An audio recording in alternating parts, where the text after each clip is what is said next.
Hey folks, this is Matt once again. You may be wondering, wait a minute, I thought I saw, or I thought it was uploaded, or you saw a bit, or you saw the whole thing. Already have a review of this movie. Well, apparently when I edited the video, my brain cells decided to take a vacation because I'm talking about this piece of shit. And the brain cell says, you're on your own on this, Matt. You're on your own on this. So it left my body to do the editing, and I screwed up, and I switched things, and I left things off and out. So I figured, you know what?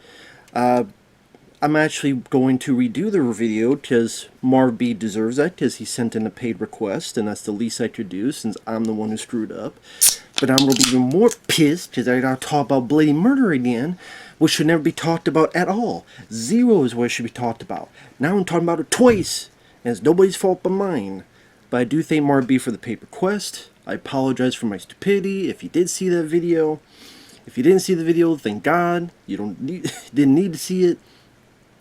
But Bloody Murder from 2000, which I got to talk about a second times, I'm going to be even more pissed. This movie's a piece of shit. One of the more boring, generic slasher films you'll ever see. A bunch of yahoos, camp counselors, go up there, get their sorry ass killed in lame ass, mostly bloodless ways. And everybody sucks. This movie sucks.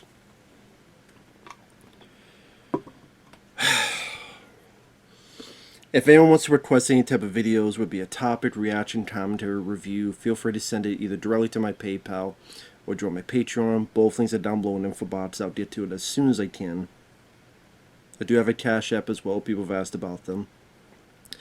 Marv B, I hope you're still out there. I hope you liked the video. I'm sorry that I screwed up the last video, so I deleted it, and here I am now. Bloody Murder, that film. I saw this cover quite a few times throughout the years. I had never seen it until now. And I could see why, because it's one of those films that had no budget, that it's like we found a little place out in the woods. We have the woods themselves. We have a bunch of people who can't act for shit. So we just put them in the movie, and you wander around with incredibly boring conversations, and you go on from there. I'm surprised this doesn't have like 5, 6 sequels, because it seems like one of those that just based on the cover. Oh yeah, well, you know, it did get a sequel, but then the cover looked like someone Michael Myers wannabe masked on the poster, but I guess it's supposed to be a sequel. Then there's a spin-off. I don't know how the hell you get a spin-off. The fact there's anything after this is ridiculous. And what's funny, I talked for so long on that, but yet there's not much to talk about with the film, so that's how I am. I jabbermouth. And you have this light on here because I don't want to put on the light bulb, because I swear I'm going to talk about this film again. I'm going to get pissed. I'm going to punch the light bulb in the face. I don't want to punch my light bulb in the face. I like the light bulb. So in order to stay safe, it stays off until this review's done. I know it's not that serious. No, I'm pissed at my own stupidity. I'm pissed at my brain cells for leaving me, because, like, no, I'm done. Talked about this film and done being part of this film. They took a walk off the plank. So, I know it's 4 minutes in. I haven't gotten to the film, really.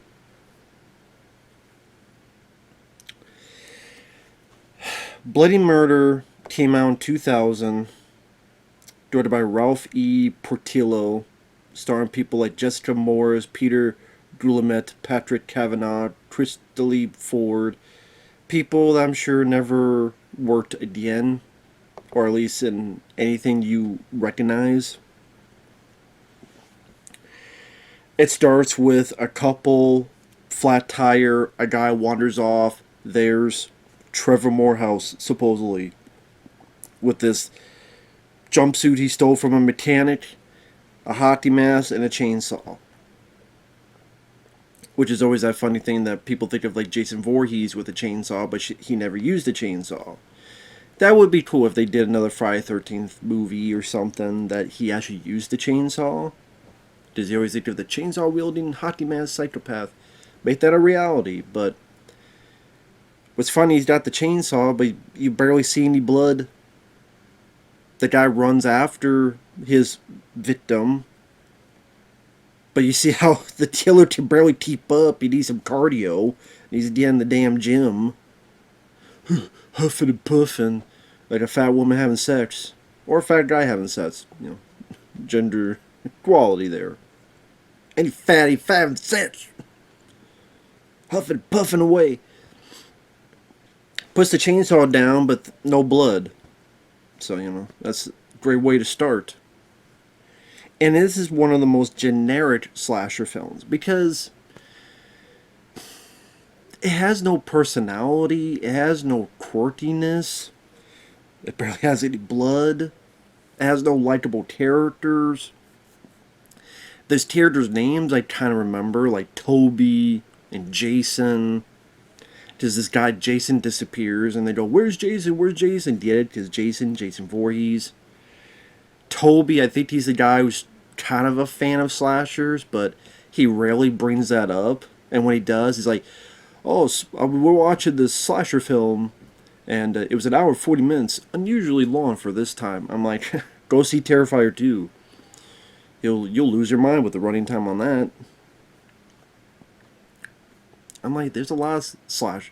I guess that in his world, a lot of slasher films was hell. You try to rip off Scream, and that film was longer than that.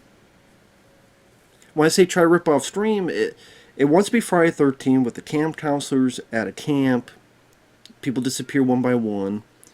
But then it wants to be Scream because it's supposed to be a murder mystery with red herrings and who's the killer, and once in a while a reference. But it's never funny, it's never witty, it's never clever. You don't care who the killer is. When you do find who the killer is, you go, who? For a second, I went, who the hell is that? I'm like, oh yeah, that's who it is. After that opening, which, by the way, it's a couple, and the guy dies. I don't know what happened to the girl. Maybe she got tired of her boyfriend, thinking he took a piss or something, and walked away and survived. I don't know. You never know what happened to that girl. Which is the idea. Usually you have a couple, two people opening. The killer kills both of them. Here, maybe the killer had so little cardio anymore. He just saw the girl and went, "I'm done. You do whatever." Off screen. So you get a group of kids, which I thought were about 5. Then by the time it's later, I'm like, wait, who the hell was that? Who the hell is that? Other people just pop up, or they were just there, or something. Yeah, your lead girl who wants to talk with her dad on the old school computer email. Surprised you didn't hear that. You've got mail. I'm surprised we didn't hear that. They probably couldn't afford that. So you have the lead girl with trying to talk with her daddy through email. You got this one girl who has some tragic backstory about her dad or someone dying, and there's like trying to be a tendency that maybe she's a lesbian or not, but they go nowhere with that. There's a guy who I guess is supposed to be the film geek, but he rarely showcases his knowledge of film geekness, like once every 30 minutes. And he tries to be, I think he's the guy who tries to be a smooth operator where they're in a freezer, he gets locked up, he takes his shirt off, well, let's have some warmth. And of course the freezer door opens from someone else and goes, yeah, that's a dumb idea. And it is a dumb idea. You have the one guy, Dean. I remember that name because he was a dick. So double D, dumb dick. Where he sees his ex-girlfriend and this other guy making out. I think the other guy was named Jason. And making out to the point of with a bra on because there's no nudity. Because that's how great the slasher film is. There's no nudity in the film. No titties. It's like, okay, let's have a makeout scene but bra on. I mean, Cinemax would be disappointing in you movie. This movie's so tame it wouldn't get on Cinemax. This film's so tame it could get on Nickelodeon. Well,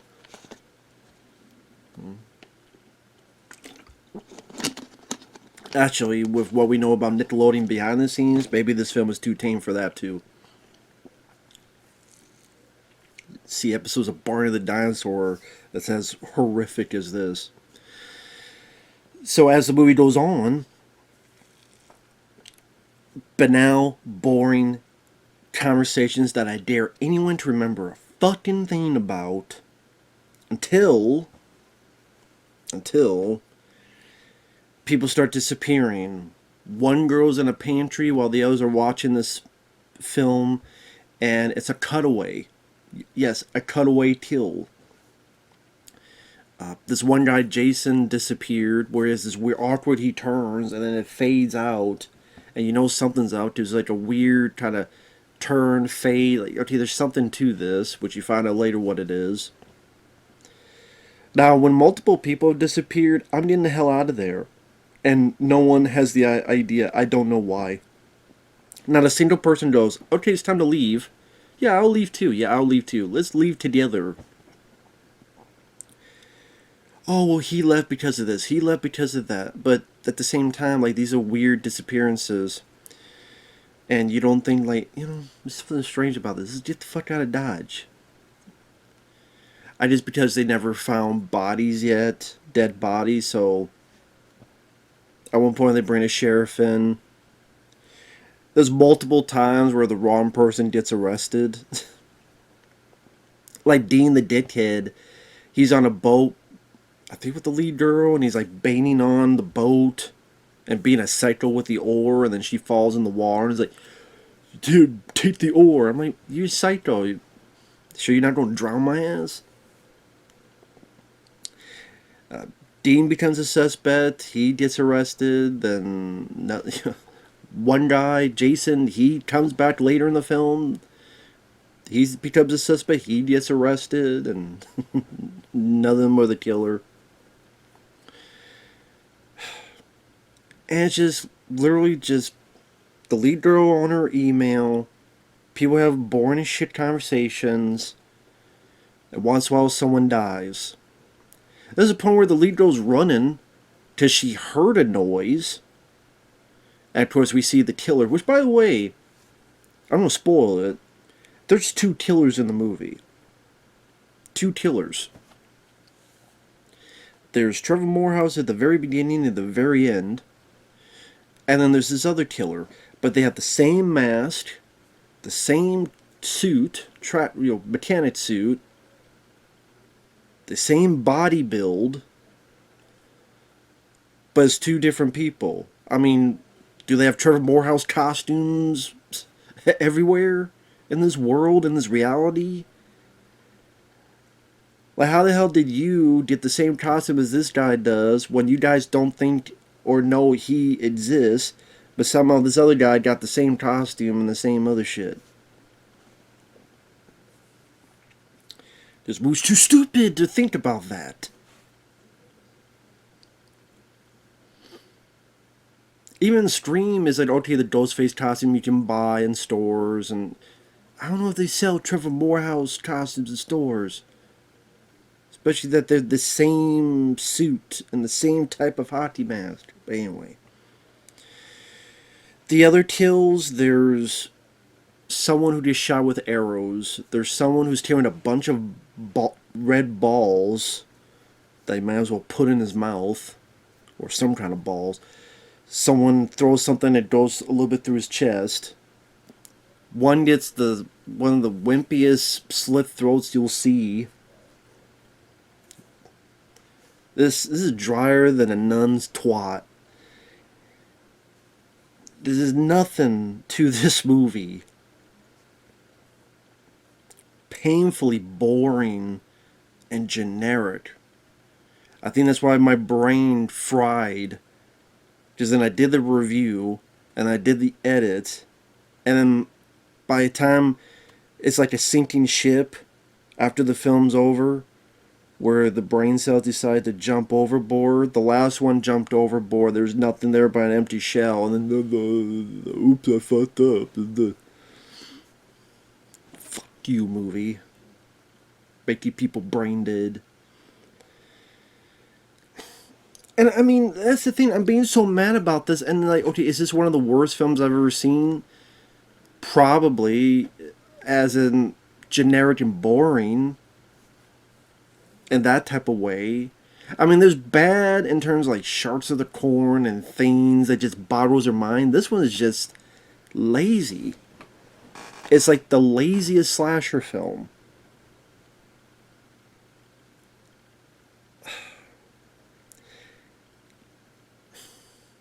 Because there's. That's what I mean. It's like. They had a bare bone script, they had a barely acting cast just to go through the motions and, okay, time's up, time to go home.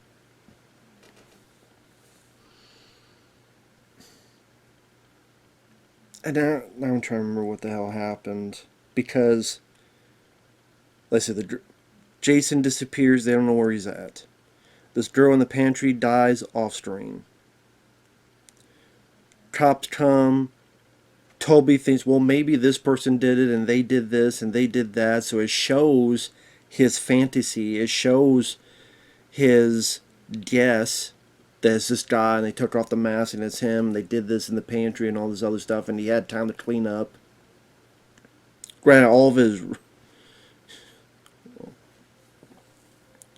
The guy's wrong on who did it. It's like a shitty Scooby-Doo episode.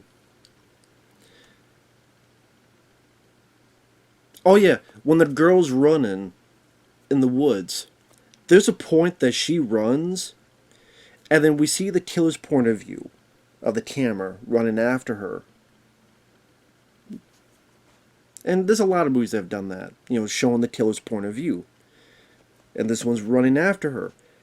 You see the lady in front of him, and because of the distance, she's about this big, she turns her head to look. That means she would have seen someone behind her, right? She's running, and you see her turn her head, and that means she would see the killer. It's not easy to miss. But when she gets out of the woods, she sees someone and goes, I don't know, maybe it was just an animal.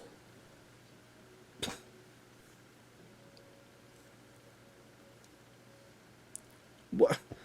Then what you would turn your head for? You didn't see a damn thing? Even when the point of view showed that the guy was right behind you? It's like when they had that shot, the person screwed up and wasn't meant to turn their head around, but they left it in. They didn't fix it. Yeah, I screwed up too making my video by deleting it and fixing it. They should have deleted this movie and just delete it forever. Or delete it and fix it. Add some good death scenes. Add some fun personality-filled characters or actors. Make some weird quirkiness with the script to have it stand out. Doesn't do any of that. Oh, and the guy she tells when she gets out of the woods is Dean the dickhead trying to like change a tire or something. That's when he gets the throat slit, which is again so wimpy looking and nothing to it. It's like might as well someone put a damn marker on their neck.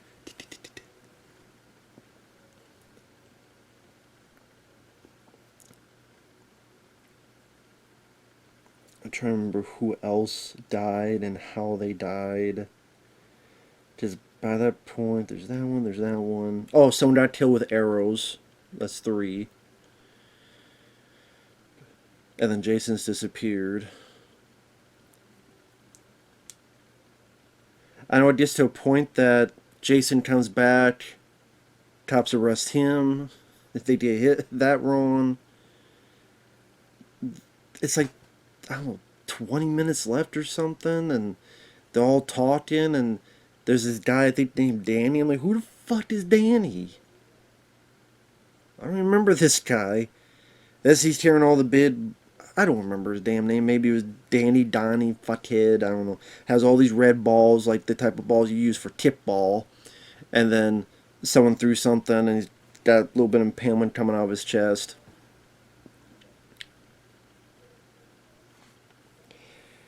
What you come to find out is, well, first, then there's another red herring, where the lead girl thinks that her buddy, who I thought was going to be a lesbian, but I guess isn't,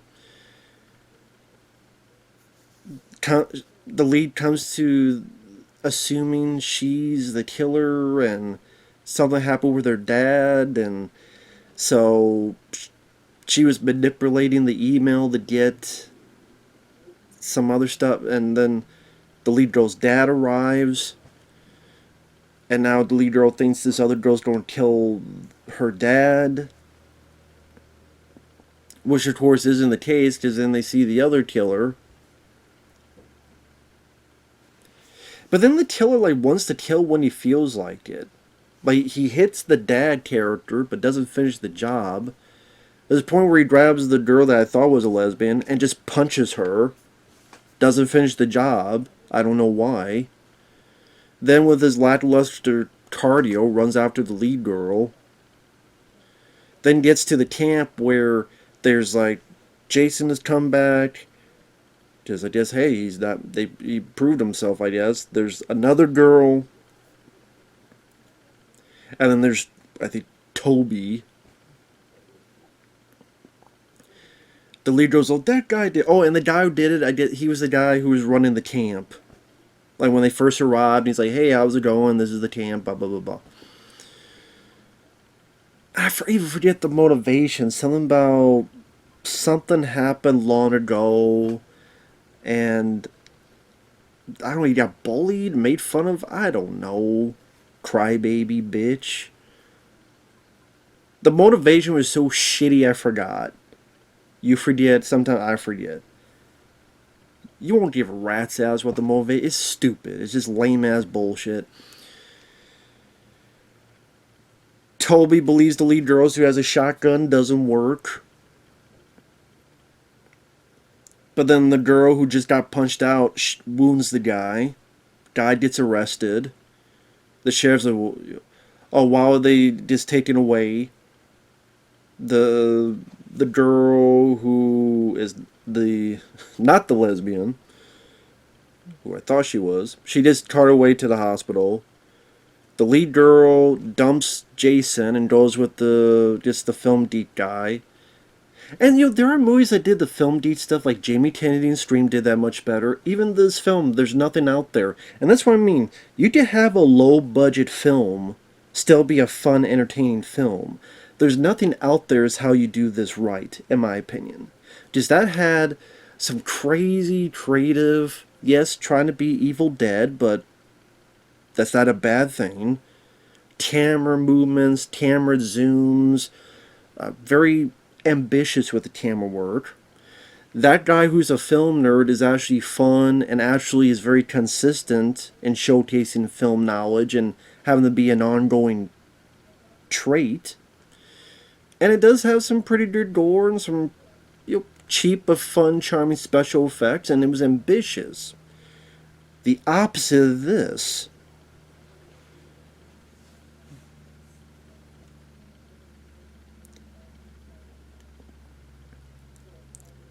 So he and the girl are going to drive off, and I guess they don't see the other girl at the hospital. There's another, there's too many people that survive too.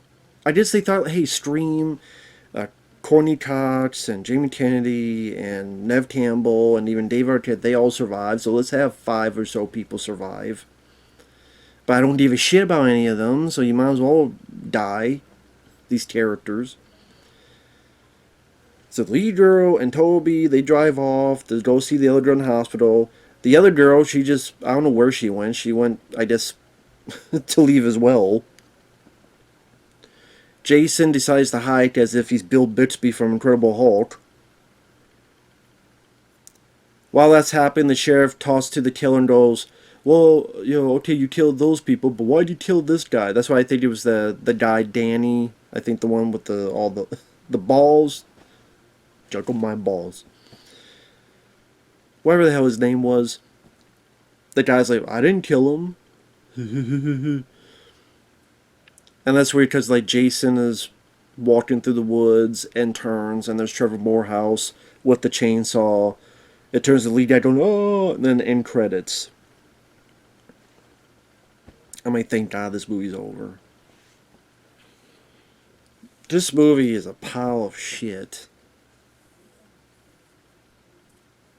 But at least, I had to do it again, but now, unless someone requests a commentary, I'll be never talk about this piece of shit again. You just say I'm being over the top. You just say I'm being overzealous. You just say I'm being unfair, long-winded. But the musical score, there are times it plays this soft music as if a softcore cinematic scene is going to happen, and it doesn't. Like this soft guitar. Boom, boom, boom. The score is terrible. The acting is all obviously high school play, but that's an insult to high school play.